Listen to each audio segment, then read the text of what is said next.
পুলিশের চোখ এড়াতে এবার ভিন্ন কায়দায় গাঁজা পাচারের চেষ্টা। ইন্ডাস্ট্রিয়াল ব্যাগে রোল করে গাঁজা পাচার করার সময় মুর্শিদাবাদের সুতি থানার চাঁদের মোড় টোল ট্যাক্সের কাছে গ্রেপ্তার শোপা মণ্ডল এবং দীপঙ্কর মণ্ডল নামের দুই যুবক।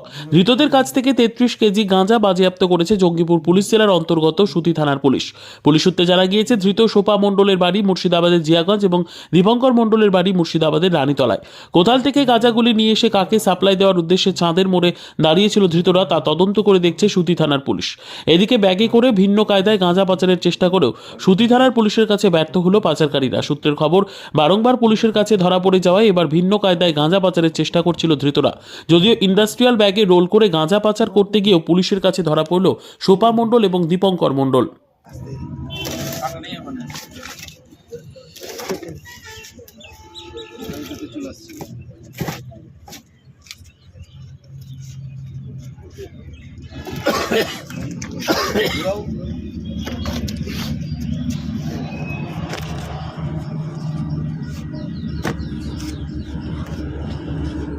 Paga para dentro de panel.